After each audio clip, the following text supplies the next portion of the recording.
കൂട്ടുകാരെ, മാലയോഗത്തിൻ്റെ പുതിയൊരു ഭാഗത്തിലേക്ക് സ്വാഗതം. മാലയോഗം ഭാഗം 44. എറണാകുളത്ത് കിടന്നു കൊടുത്തത് മതി വരാഞ്ഞിട്ടാണോടി പണച്ചാക്ക് പയ്യന്മാരെ കൊണ്ട് ഈ കുന്നിമണി ഗ്രാമത്തിലേക്ക് വന്നത്? തങ്കപ്പൻ്റെ കൂട്ടുകാരൻ അനിൽ ഒരു വല്ലാത്ത ഭാവത്തോടെ അവരുടെ കാറിനടുത്തെത്തി. അയാളുടെ അറപ്പുളവാക്കുന്ന സംസാരവും നോട്ടവും മട്ടും ഭാവവും കണ്ട് വിഘ്നേഷിൻ്റെ കവിളുകൾ രോഷത്താൽ വിറച്ചു. Mind your words. വിഘ്നേഷ് അയാൾക്ക് നേരെ വിരൽ ചൂണ്ടിയതും അനിൽ ശക്തമായി പിടിച്ചു അവനെ തള്ളി. കാറിൻ്റെ ബോണറ്റിന് മുകളിൽ വന്ന് വിഘ്നേഷ് വീണു. അയ്യോ സാർ! നിമിഷ നേരം കൊണ്ട് ഉണ്ണിമായി അവനരികിലേക്ക് ഓടിയെത്തി. ഡാ കൊച്ചനെ, നിന്റെ വില കൂടിയ ഉടുപ്പും കാറും പിന്നെ ഈ ഇംഗ്ലീഷ് കേട്ടാലൊന്നും ഇവിടെയുള്ളവരൊക്കെ മുള്ളിപ്പോകുമെന്ന് കരുതിയോ നീ? വിഘ്നേഷ് ബോണറ്റിൻ്റെ മേലെ നിന്ന് എഴുന്നേറ്റതും അനിൽ എന്തിനും തയ്യാറായി കൈ മുകൾ വരെ ഒഴിഞ്ഞ് മുമ്പിൽ വന്ന് നിന്നു. രണ്ടും ഇപ്പോൾ ഇവിടെ നിന്ന് സ്ഥലം വിട്ടോളണം. നിന്നെപ്പോലുള്ള ഒരുത്തിമാർക്ക് അഴിഞ്ഞാടാനുള്ളതല്ല ഈ നാട്. പിടയുന്ന നെഞ്ചോടെ നിൽക്കുന്നവളുടെ കയ്യിൽ വിഘ്നേഷ് മുറുകെ പിടിച്ചു. ആ പറച്ചിലും അവഹേളനകളും ഉണ്ണിമായ കേട്ട് മടുത്തതാണെങ്കിലും വിഘ്നേഷിൻ്റെ മുമ്പിൽ വെച്ച് പറഞ്ഞപ്പോൾ നാണക്കേട് കൊണ്ട് അവളുടെ തല കുനിഞ്ഞുപോയി. ഇതെൻ്റെ നാടാണ്. എനിക്കൊരു വീടുണ്ട്. എൻ്റെ അമ്മ ഉറങ്ങുന്ന മണ്ണുള്ള വീട്. ശൗര്യം വീണ്ടെടുത്ത് നിർഭയമായി കനലെരിയുന്ന നോട്ടം ഉണ്ണിമായയിൽ പ്രകടമായി. സ്വന്തം നിലനിൽപ്പ് വീണ്ടെടുക്കാൻ ആർജിച്ചെടുത്ത ധീരത. ആ കുഴിമാടം മാന്തി നിന്റെ കുടിലും വിറ്റ് ഇവിടുന്ന് പൊക്കോണം. കണ്ടവൻ്റെ കൂടെ കിടന്ന് കൊച്ചുണ്ടാക്കി വന്നവൾക്കൊന്നും കുന്നിമണി ഗ്രാമത്തിൽ സ്ഥാനമില്ല. ഈ നാട്ടിൽ ഇനി നിന്നെ കണ്ടുപോകരുത്. കണ്ടാൽ ഭീഷണിയോടെ പറയുമ്പോൾ അയാളുടെ ചൂണ്ടുവിരൽ ഉണ്ണിമയുടെ കണ്ണിന് നേരെ വന്നിരുന്നു. അത് കഴിഞ്ഞ് വിഘ്നേഷിന് നേരെയും അയാൾ വിരൽ ഞൊടിച്ചു. മുമ്പിൽ നടക്കുന്നത് എന്താണെന്ന് പോലും അവനറിയുന്നില്ല. ഉണ്ണിമായ്ക്ക് തൻ്റെ നാട്ടിൽ പ്രവേശിക്കാൻ പാടില്ലാത്തത്രയും അയോഗ്യയാക്കപ്പെട്ടിട്ടുണ്ടെന്ന് അവനറിഞ്ഞിരുന്നില്ല. കാണികൾ കൂടുന്നതിനനുസരിച്ച് അനിലിൻ്റെ ആവേശവും കൂടി വന്നു. കാഴ്ചക്കാരുടെ മുഖത്തേക്ക് മീശ പിരിച്ചുകൊണ്ടൊരു നോട്ടവും നോക്കിയതും അവർക്ക് നടുവിൽ കയ്യും കെട്ടി നിൽക്കുന്നവൻ്റെ മുഖത്തെ ക്രൂരഭാവം കണ്ട് അനിലിൻ്റെ തൊണ്ടയിൽ ഉമിനീര് കുടുങ്ങി. കഴിഞ്ഞോടാ നിന്റെ ചന്തപ്രകടനം? പറച്ചിലും ഓടി വന്നൊരു ചവിട്ടും ഒരുമിച്ചായിരുന്നു. അനിലിൻ്റെ കോളറിൽ പിടിച്ചുയർത്തി അവൻ്റെ കരണം നോക്കി പൊട്ടിക്കുന്നവൻ്റെ മുഖം ജ്വലിച്ചു നിന്നു. പൊടുന്നനെ അവർക്കിടയിലേക്ക് ഓടിവന്ന അവരെ അസ്വസ്ഥതപ്പെടുത്തിയ ശത്രുവിനെ പ്രതിരോധിക്കുന്ന ഭരതൻ എന്ന തൻ്റെടിയെ കണ്ടതും ഉണ്ണിമായയുടെ മുഖമൊന്ന് തെളിഞ്ഞു. അതുവരെ തലകുനിച്ചു നിന്നവൾക്ക് ചോദിക്കാനും പറയാനും താൻ ജനിച്ചു വളർന്ന നാട്ടിൽ സഹോദരതുല്യനായ ഒരാളുണ്ടെന്ന് പറയാതെ പറയും പോലെ ആ മുഖം തിളങ്ങി. കുന്നിമണി ഗ്രാമം നിന്റെ തന്തയുടെ വകയാണോടാ? രോഷമടങ്ങാതെ അവൻ അയാളെ പൊതിരെ തല്ലി. ഭരതൻ്റെ ആ സാമർഥ്യവും ധൈര്യവും കാണെ വിഘ്നേഷിന് അതിശയമായി. വേണ്ട ഭരത, അയാളെ വിട്ടേക്ക്. നമുക്ക് പോലീസിൽ കംപ്ലൈൻറ്റ് കൊടുക്കാം. തല്ലി അയാൾ ചത്തുപോകുമോ എന്ന ഭയം വിഘ്നേഷിലുണ്ടായിരുന്നു. വീണ് കിടക്കുന്ന അനിലിൻ്റെ തൊണ്ടക്കുഴിയിൽ വലത് കാൽ അമർത്തി പിടിച്ചു നിൽക്കുന്നവനെ വിഘ്നേഷ് പിടിച്ചു മാറ്റി. ഇവനെപ്പോലുള്ളവന്മാർക്ക് പോലീസ് വേണ്ട. കൈകരുത്തിൻ്റെ ചൂടറിഞ്ഞാലും മതി. തിരിച്ചു പോകെ ഭരതൻ ഒരു ചവിട്ടൂട് അവന് കൊടുത്തു. പിന്നെ കാഴ്ചക്കാരായ ഒരു ഗുണവുമില്ലാത്ത നാട്ടുകാരെ രൂക്ഷമായി നോക്കി. ഉണ്ണിമായെക്കുറിച്ച് ഇല്ലാകഥകൾ പ്രചരിപ്പിക്കുന്ന പ്രധാന കേന്ദ്രമാണ് ആ ചായക്കട. ഇത് ഉണ്ണിമായുടെ കൂടെ നാടാണ്. അവൾ ജനിച്ചു വളർന്ന, അവളെ തൊട്ടറിഞ്ഞ അവളുടെ നാട്. അവളോട് ഇങ്ങോട്ട് വരണ്ടാന്ന് വിലക്കാൻ ഒരുത്തനും അവകാശമില്ല. അങ്ങനെ വല്ലവൻ്റെ ഉള്ളിലുണ്ടെങ്കിൽ അത് ഇപ്പം പറഞ്ഞോണം. കൂടി നിൽക്കുന്നവരിൽ നിന്ന് എന്തെങ്കിലും പ്രതികരണം ഉണ്ടോ എന്നറിയാൻ ഭരതൻ രൂക്ഷമായ നോട്ടത്തോടെ അവിടെ തന്നെ നിന്നു. ഭയന്ന് പിന്നോട്ട് മാറിപ്പോകുന്നവരെ പുച്ഛത്തോടെ നോക്കി അവൻ തിരിഞ്ഞു നടന്നു. വരൂ, നമുക്ക് ഇലഞ്ഞിത്തറയിൽ പോകാം. അവൻ പറഞ്ഞതും വിഘ്നേഷും ഉണ്ണിമായയും അവൻ്റെ കൂടെ നടന്നു. പാടം കഴിഞ്ഞ് അല്പം ദൂരം നടന്നാൽ ഉണ്ണിമായയുടെ വീടാണ്. എന്നാൽ പാടത്തിൻ്റെ ഇപ്പുറമുള്ള തെങ്ങിൻ തോട്ടത്തിനരികിലെ വരമ്പിൻ പാതയിലൂടെ നടന്നാൽ ഇലഞ്ഞിത്തറയുടെ ഗേറ്റെത്തും. ഈ വരമ്പ് അല്പം വീതിയിൽ വെട്ടി ഉണ്ടാക്കിയാൽ കവലയിൽ അവസാനിക്കുന്ന റോഡ് ഇങ്ങോട്ട് ബന്ധിപ്പിച്ച് ഇലഞ്ഞിത്തറ മഠം വരെ വാഹനമെത്തും. ഇപ്പം അത്രയും ദൂരം നടന്നു തന്നെ നീങ്ങണം. നടക്കുന്നതിനിടയിൽ വിഘ്നേഷിൻ്റെ നോട്ടം ഇടയ്ക്ക് തനിക്ക് പിറകിൽ വരുന്നവളിലും ഗ്രാമസൗന്ദര്യത്തിലും തങ്ങി നിന്നു. എവിടെ നിന്നൊക്കെയോ കിളികളുടെ ശബ്ദം കേൾക്കാൻ തുടങ്ങിയതും അവൻ്റെ മിഴികൾ അവയെ വീക്ഷിക്കാൻ എന്നോണം അങ്ങോട്ടൊക്കെ തിരയുന്നുണ്ട്. മനസ്സ് അസ്വസ്ഥമാണെങ്കിലും ഉണ്ണിമായുടെ മുമ്പിലുള്ളവൻ്റെ ചലനങ്ങൾ അവൾ കാണുന്നുണ്ട്. വിഘ്നേഷിനെ സംബന്ധിച്ചിടത്തോളം ഇതുപോലൊരു നാടും നാട്ടാരും സ്വപ്നത്തിൽ പോലും കണ്ടിട്ടില്ല. അത് അവൾക്കും മനസ്സിലായിരുന്നു. തോളിൽ തൂക്കിയ ബാഗ് മുറുകെ പിടിച്ച് മറുകയിൽ പൊതിഞ്ഞ മൺകുടവുമായി അവൾ നടപ്പ് തുടർന്നു. ഇലഞ്ഞിത്തറ മഠത്തിൻ്റെ ഗേറ്റ് കടക്കുമ്പോൾ ഈ കോലത്തിൽ തന്നെ കണ്ടാലുള്ള കവിതയുടെ അവസ്ഥ ഓർത്ത് അവൾ ഒരു നിമിഷം നെടുവീർപ്പിട്ടു.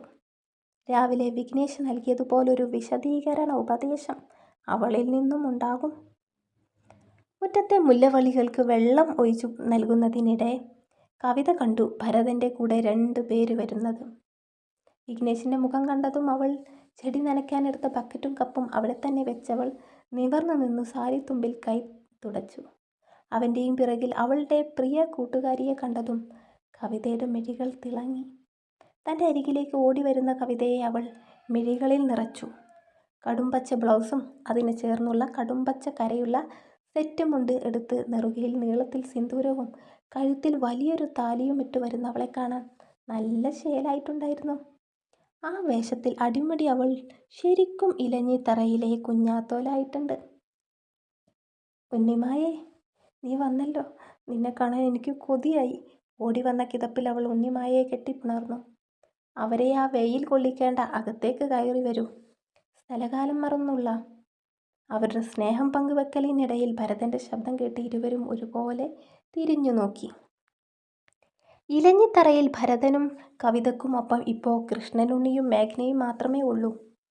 ഭാഗം വെപ്പ് കഴിഞ്ഞതോടെ വിശ്വനാഥനും സൗപർണികയും മക്കളും ടൗണിൽ വീട് വാങ്ങി അങ്ങോട്ട് മാറിയിരിക്കുന്നു. ഇറങ്ങിപ്പോവാനുള്ള അവസരം കാത്ത് സൗപർണിക ദിവസവും ഓരോ കാരണങ്ങളുണ്ടാക്കി തറവാട്ടിൽ വഴക്കായതോടെ അവിടെയുള്ളവർ പൊറുതിമുട്ടിയിരുന്നു. ഒടുവിൽ ടൗണിൽ വീട് വാങ്ങാനുള്ള വീട് ശരിയായതോടെ സൗപർണിക എടുക്കാനുള്ള സാധനങ്ങളൊക്കെ എടുത്തു പെറുക്കി വീട് വിട്ടിറങ്ങിയപ്പോൾ തെല്ലും ശങ്കിക്കാതെ ആ തറവാടിൻ്റെ പിൻതലമുറക്കാരനായ വിശ്വനാഥൻ അവർക്ക് പിറകെ ഇറങ്ങിപ്പോയി. പോകുന്നത് ഇലഞ്ഞിത്തറയിലെ വീട്ടിലെ പൊതുശല്യമായതുകൊണ്ട് തന്നെ അവരാരും തടഞ്ഞതുമില്ല. കവിത അടുക്കളയിൽ പോയി വിളിച്ചതും കേദാറിന് ഭക്ഷണം കൊടുക്കുകയായിരുന്നു മേഘന അവൾക്ക് പിറകിൽ വന്നു. മേഘന ഉമ്മറത്തേക്ക് എത്തിയതും പുഞ്ചിരിയോടെ നിൽക്കുന്ന ഉണ്ണിമായുടെ അരികിലേക്ക് അവൾ ചെന്നു. അപ്പോഴേക്കും മേഘനയുടെ കയ്യിൽ നിന്ന് കേദാറ് കവിതയുടെ അക്കത്തേക്ക് ചാടിയിരുന്നു. ഞാൻ കുടിക്കാൻ എന്തെങ്കിലും എടുക്കാം, നിങ്ങളിരിക്കൂ. ഏട്ടൻ ഇപ്പോൾ എത്തൂട്ടോ. കഴിച്ചിട്ട് പോയാൽ മതി കേട്ടല്ലോ. കവിതയുടെ ഒക്കത്തു നിന്നും കേദാറിനെ വലിച്ചെടുത്ത് ഉമ്മ വെക്കുന്ന ഉണ്ണിമായെ നോക്കി മേഘന പറഞ്ഞതും അടുക്കളയിലേക്ക് തന്നെ അവർ ധൃതിയിൽ തിരികെ പോയി. കേദാർ ഒരു അപരിചിതത്വവും കാണിക്കാതെ ഉണ്ണിമായുടെ കവിളിൽ പിടിച്ചു വലിക്കുന്നതും കുഞ്ഞിക്കൈകൾ കൊണ്ട് മൂക്കിൽ തല്ലുന്നതും വിഘ്നേഷ് നോക്കിയിരുന്നു. എന്നാൽ നമുക്ക് കൂടെ ഏട്ടത്തിയെ പോയി സഹായിക്കാം എന്ന് പറഞ്ഞ് ഉണ്ണിമായ മുമ്പേ നടന്നതും കവിതയും പിറകെ കൂടി.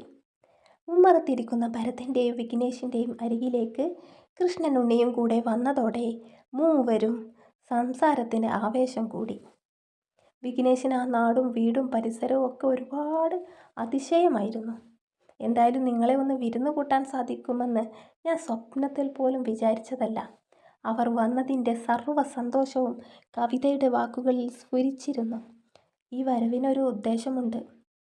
അടുക്കളയിൽ ഉപ്പേരിക്കുള്ളത് അരിഞ്ഞുകൊണ്ടിരിക്കുന്നതിനിടയിൽ ഉണ്ണിമായ പറഞ്ഞതും കവിതയും മേഘനയും പരസ്പരം നോക്കി. അമ്മയുടെ അരികിൽ തന്നെ അപ്പുവിനും ഉറങ്ങണം. അസ്ഥിത്തറ പണിത് അതിൽ അവൻ്റെ ചിതാഭസ്മം വെക്കണം. നോവുന്ന മനസ്സോടെ പറയുന്നവളുടെ തോളിൽ കവിത അറിയാതെ കരതലം അമർത്തിയിരുന്നു. തോളിലെ കരസ്പർശം അറിഞ്ഞതും ഉണ്ണിമായ നിറഞ്ഞ കണ്ണുകളോടെ പിറകിലേക്ക് തിരിഞ്ഞു മുഖമുയർത്തി കവിതയെ നോക്കി പുഞ്ചിരിച്ചു. എത്ര വലിയ വേദനയോടെയാണ് അവൾ തനിക്കരികിൽ ഇരിക്കുന്നതെന്ന് ഓർക്കെ കവിതയുടെ മിഴികൾ നിറഞ്ഞൊഴുകി. ഉണ്ണിമായോട് അയാൾക്ക് സ്നേഹമൊക്കെ ഉണ്ടല്ലോ. അതുകൊണ്ടല്ലേടോ ഇത്രയും തിരക്കുള്ള ഒരാൾ ഉണ്ണിമായ ഇങ്ങനെ ഒരു കാര്യം പറഞ്ഞപ്പോൾ കൂടെ വന്നത്. സ്ലാബിൽ ചാരി നിന്ന് മേഘന പറയുന്നത് കേട്ട് അവൾ മൂകമായിരുന്നു. വിഘ്നേശിന് അവളോട് ഇഷ്ടമുണ്ട്. ആ സ്നേഹം ഒരു ഭർത്താവിൻ്റെ അല്ല, നല്ലൊരു സുഹൃത്തിൻ്റെ കരുതലാണത്. ഉച്ചഭക്ഷണം കഴിഞ്ഞ് ഉണ്ണിമായയും കവിതയും അവർക്ക് പിറകിലായി. ഭരതനും വിഘ്നേശും കൂടെ ഉണ്ണിമായുടെ വീട്ടിലേക്ക് പുറപ്പെട്ടു. എൻ്റെ അമ്മ പറഞ്ഞല്ലോ നിന്റെ അമ്മായി മുത്തശ്ശിയെയും കൂട്ടി തീർത്ഥാടനത്തിന് പോയെന്ന്. കാർത്തുമുത്തശ്ശിയെ കാണണമെന്ന് ഉണ്ണിമായ ആഗ്രഹം പറഞ്ഞപ്പോൾ കവിത മറുപടി നൽകി. അതോടെ ആ ആഗ്രഹം അവിടെ ഉപേക്ഷിച്ചു. ഇലഞ്ഞിത്തറയിൽ നിന്നിറങ്ങുമ്പോഴേ കവിത ഉണ്ണിമായുടെ വീടിൻ്റെ താക്കോൽ എടുത്തിരുന്നു. വൈകുന്നേരം വന്ന് അമ്മയുടെ അസ്ഥിത്തറയിൽ വിളക്ക് കൊളുത്തും. 2 ആഴ്ച കൂടുമ്പോൾ മാത്രമേ ഞാൻ വന്ന് വീടും മുറ്റവും അടിച്ചു വാരാറുള്ളൂ. ഇടയ്ക്ക് അമ്മയും വന്ന് ചെയ്യും. കൂടുതലൊന്നും ചെയ്യാൻ കഴിയാറില്ല. കല്യാണം കഴിഞ്ഞതിൽ പിന്നെ അമ്മ ഇപ്പോൾ ഇലഞ്ഞിത്തറയിലേക്ക് വരാറില്ല. ഞാനും ഏട്ടത്തിയും ആവുന്ന പോലെ പരസ്പരം സഹകരിച്ച് വീട്ടിലെ എല്ലാ ജോലിയും ചെയ്തു തീർക്കും. പിന്നെ മോനുള്ളതുകൊണ്ട് ജോലിയെല്ലാം എടുക്കാൻ ഏട്ടത്തിക്കും പാടാ. അവിടുത്തെ ജോലിയെല്ലാം ചെയ്ത് തീരുമ്പോഴേക്കും ഇങ്ങോട്ടേക്ക് വന്ന് ഇവിടുത്തെ വീട് വൃത്തിയാക്കൽ കൂടി പൂർത്തിയാക്കാൻ സമയം കിട്ടാറില്ല. എങ്കിലും ഉള്ള സമയം ഞാൻ ഓടി വന്ന് തറയിൽ തിരി കൊളുത്തി പോകും. ഉണ്ണിമായുടെ വീടിൻ്റെ മുറ്റം എത്തും വരെ കവിതയുടെ അവസ്ഥയും വിശേഷങ്ങളും പങ്കുവെച്ചു കൊണ്ടേയിരുന്നു. മുറ്റത്ത് നിറയെ കിടക്കുന്ന കരിയിലകളും പക്ഷിക്കാഷ്ടങ്ങളും കവിത പറഞ്ഞ കാര്യങ്ങൾ സാക്ഷ്യപ്പെടുത്തി. നിങ്ങൾ അകത്തേക്കിരിക്കുക, ഞാൻ ഈ മുറ്റം ഒന്ന് തൂക്കട്ടെ. വീടിൻ്റെ പിന്നാമ്പുറത്ത് അവൾ തന്നെ വെച്ച ചൂലെടുക്കാൻ തുനിഞ്ഞ കവിതയുടെ കയ്യിൽ പിടുത്തം വിട്ടു ഉണ്ണിമായ. ചുമ്മാ ഇരി കവിതേ, നീ ഈ ചെയ്തു തന്നത് എന്നെ സംബന്ധിച്ചിടത്തോളം ധാരാളമാണ്. അതിൻ്റെ നന്ദിയും കടപ്പാടും ഞാൻ എവിടെ കൊണ്ട് തീർക്കുമടി.